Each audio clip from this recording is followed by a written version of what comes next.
I am well too. So, welcome to Red Fox Education's educational webinars. And I'm Sanchana, and I am an IELTS trainer. And today we will be looking into the topic of writing task 2. So I hope that you are all really familiar with the writing section already. But I would just want to give a very brief description about the IELTS pattern for those who are new here.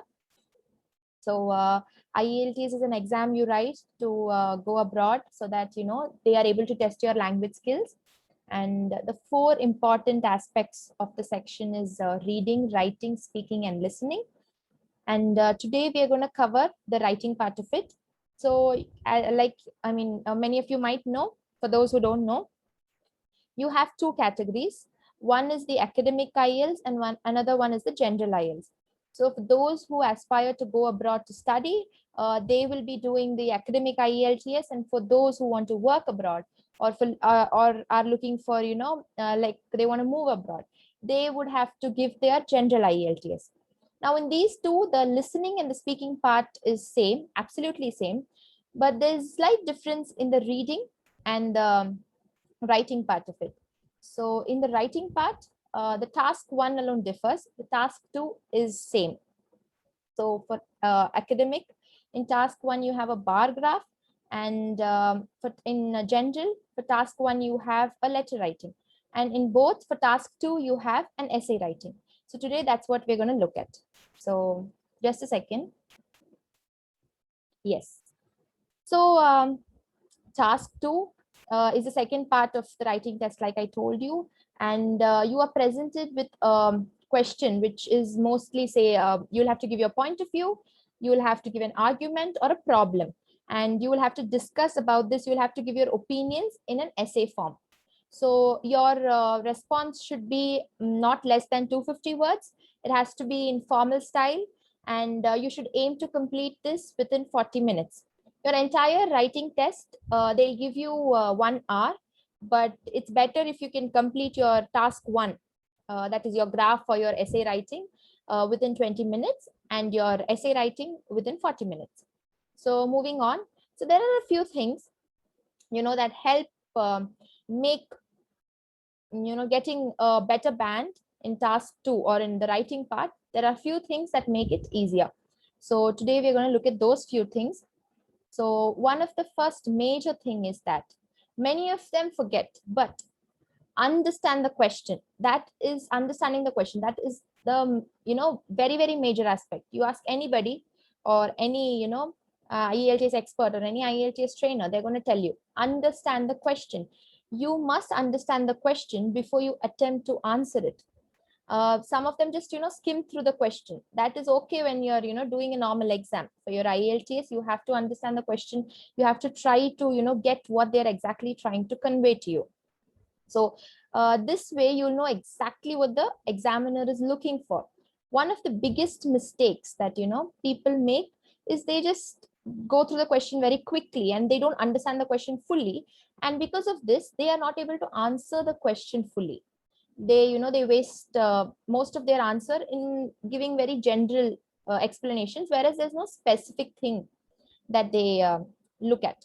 So because of this, many people end up with 5 or 5.5 band, which is a very average for those who those of you who don't know. I just take a minute and explain the bands. So there's nothing called pass or fail in IELTS. There's just 0 to 9 bands.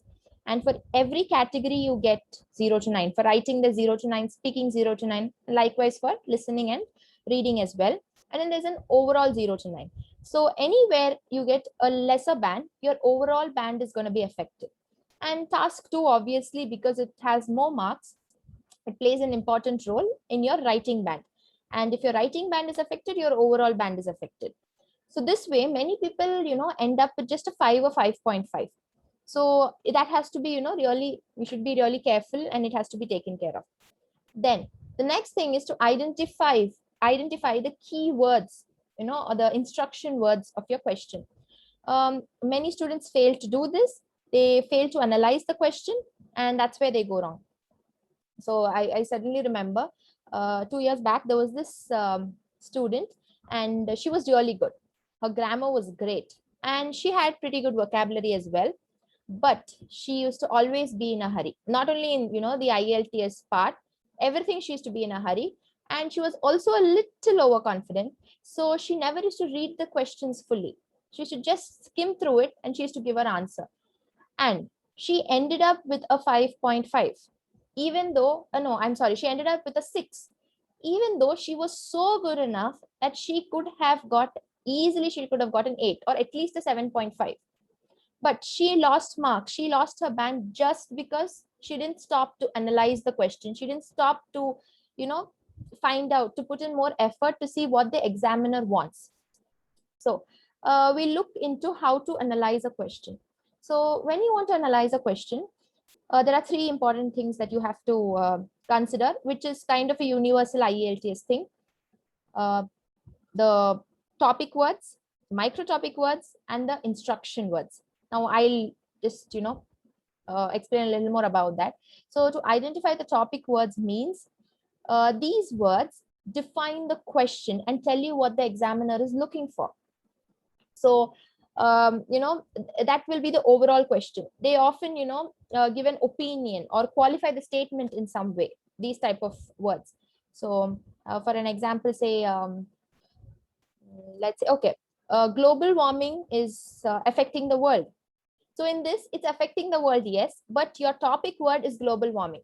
So you mainly have to speak about global warming. So that is your topic word there. And then now moving on to the next thing is to identify the keywords. So in this, or the micro topic words, what happens in this is the examiner will want you to find these words so that you can describe them in your essay. They could ask you to give an opinion, or evaluate the advantages and disadvantages, or present problems and solutions. So this is where you have to identify your micro keywords. And your instruction words is where they tell you what to do. Okay, so in this, when I'm speaking about this, I would like to brief about how you're supposed to write your essay. So it's always safer to keep your essay in a 4-paragraph format.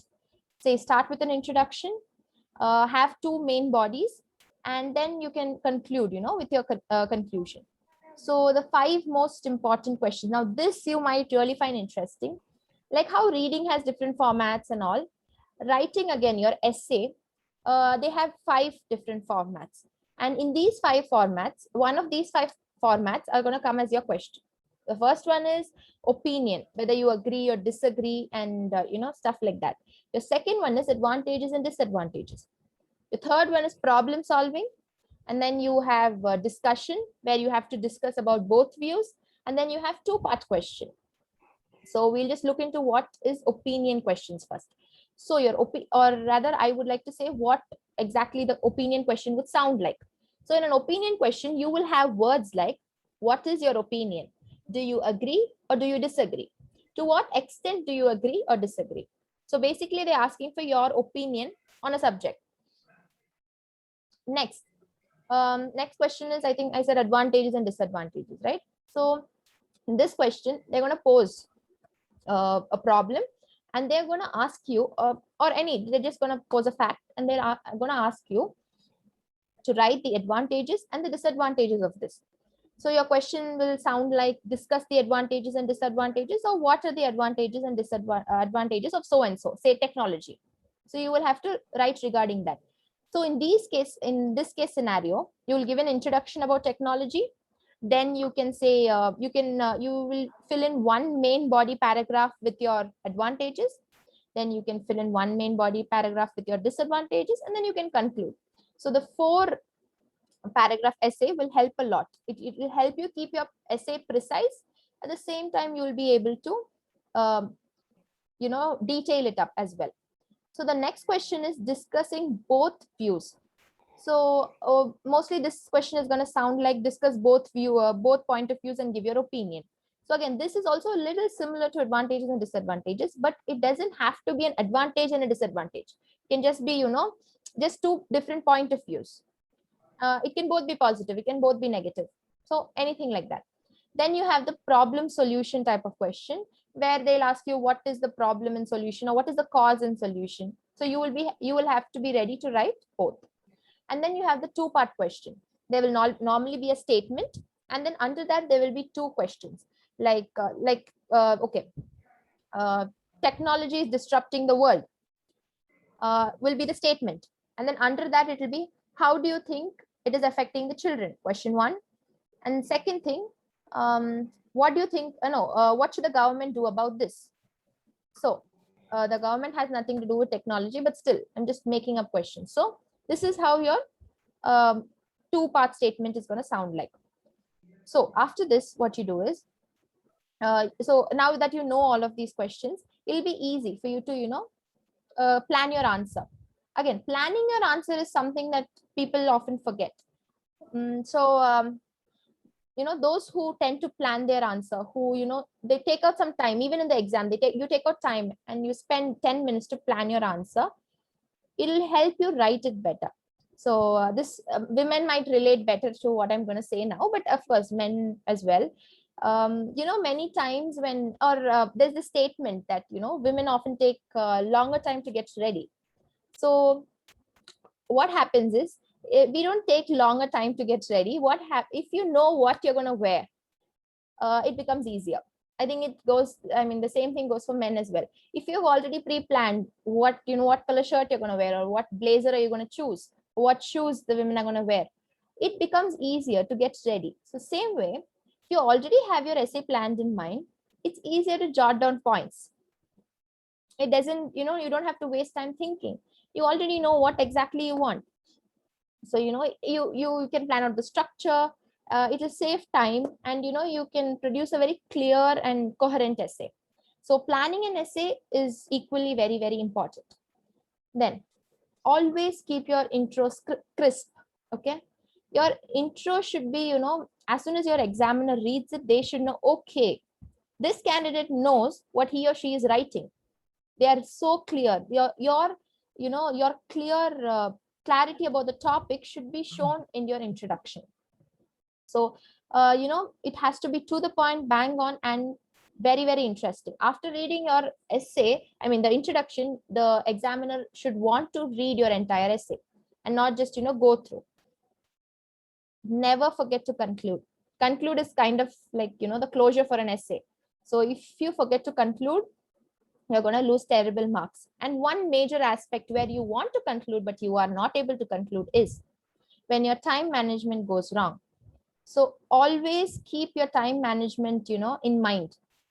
Always plan it accordingly, plan your paragraphs accordingly. Once you see the topic, you will be able to plan, better. So always keep your time management in mind so that you never miss upon your conclusion.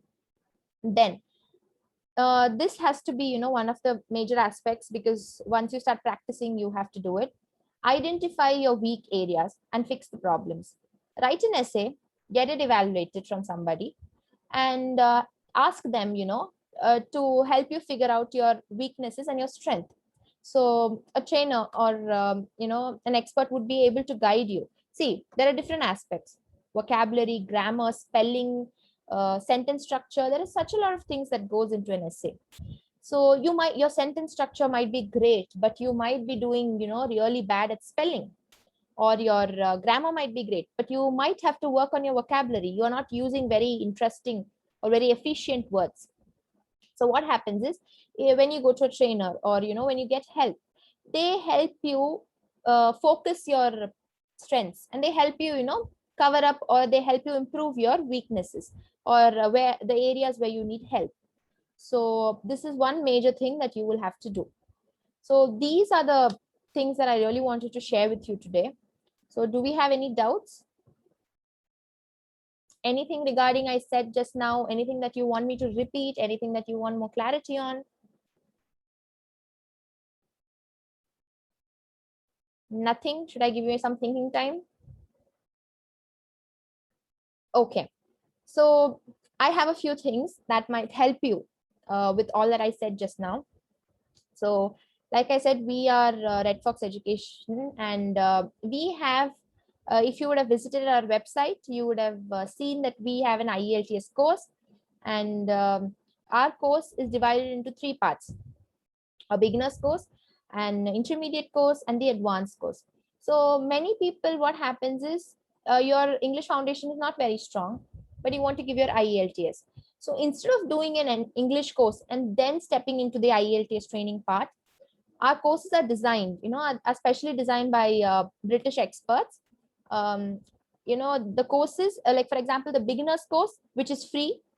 The beginner's course, what happens is, the material for the beginner's course is free. So you learn your grammar, you get your foundation strong, you get your communication skills strong, and then you step into the IELTS part of it. For the advanced, again, there's a little advanced grammar that is taught, a little advanced communication skills that you are able to develop, and then you step into your IELTS part of it. And for the advanced um,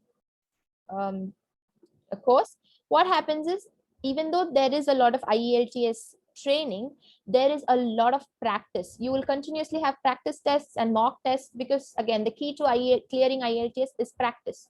The more you practice, the more confident you are, and the more confident you are, the less that you will make a mistake in your exam. So we have these 3 courses, and like I had already mentioned, the beginners material is free of cost. You can avail it on our website or on our app, which again is free. And please check the chat box for the download link to our app, which you will find on both Play Store and App Store. And again, so you will have to purchase the if you want to do your intermediate or advanced course, you will have to purchase it on our website, but you can use it on our app and the website anywhere, wherever, when you're traveling or in your comfort area. So this is there. And then along with this, we provide certification. You won't get IELTS certification from us. You cannot use these certificates, as an IELTS certificate. But for the beginners and for the intermediate, you will have a certification saying that they have cleared, communicative English. So you will get a communicative English certificate. And for the advanced course, you will get a IELTS preparation certificate. And these certificates can be used as an extra certificate. It will add weight to your resume. So that can be used. And with all these, we offer, so you have an option of choosing either an Indian tutor or a British tutor. And in case you choose a British tutor, in case you choose an Indian tutor, you will get one class with a British tutor. So this class will mostly be a review. And for the advanced IELTS course, it will be like a mock session, a real-time exam feel. So that will be there. And then if you subscribe, subscribe to our classes, your material will be given free of cost. And what happens is, many places, there are a lot of students in one single batch, but we believe in, keeping our students less. So it's maximum 4 students in a batch and nothing more than that. So that, there's individual attention is given. And for speaking, you will have separate classes that will not be, in batches of 4.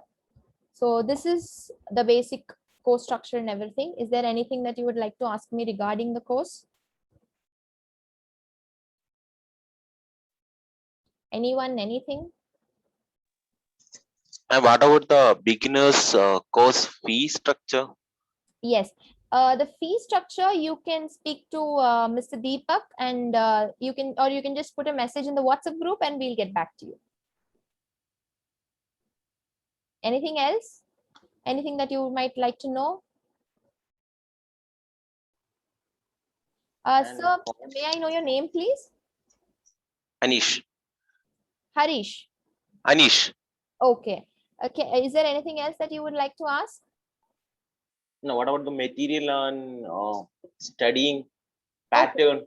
Like how means the tutors availability and timings and all the things? Timings is flexible, sir. It depends on, what you would be comfortable. Again, the trainer will also be consulted, but it mostly depends on what you will be comfortable. Your timings will be considered the most. And your materials will be free of cost if you subscribe to our courses. And there'll be one class, one class per day, which will be 1 hour. And for the beginners, I completely forgot. For the beginners, you have 40 classes. For the intermediate, you have 30 classes. And for the advanced, you have 20 classes. So 1 hour each class. And for these 30 classes, you can complete it in a span of 3 months. 40 classes in the span of 3 months. So in 3 months, you should have completed the 40 classes. So you can either do it every day, you can do it every alternate day. That depends on you. Same for the 30 classes, you will have validity of 2 months. And for the 20 classes, you will have validity of 2 months. So within 2 months, and for the beginners within 3 months, you will have to complete your 40 classes. I'm study pattern like you're mostly focusing on grammar or communication skill in beginners. For beginners, what I'm Yes, for beginners and for intermediate. But for beginners, mostly it will be communication and grammar. And only in the for little end intermediate. part of it, there will be IELTS. Because only if we get your foundation strong, you can be really confident about your exam. Intermediate. For intermediate, there will be some, there'll be a basic set of classes for your grammar, which will be, a little advanced than your beginner's course. And then there will be IELTS practice and training. And for the advanced course, there will be just, practice and training. Okay, thank you. Thank you. Anybody else? Any other doubt? Okay, so I hope you've all copied the link that is in the chat box. And for any further information or anything else, you can put a message in our WhatsApp group and we'll immediately get back to you. Okay, so one last time, is there any question? Okay, wonderful. So yes, anybody wants to ask anything? No, okay. So I had a wonderful time. Hope you all enjoyed the webinar and hope to see you all soon. Thank you. Have a wonderful evening. Thank you.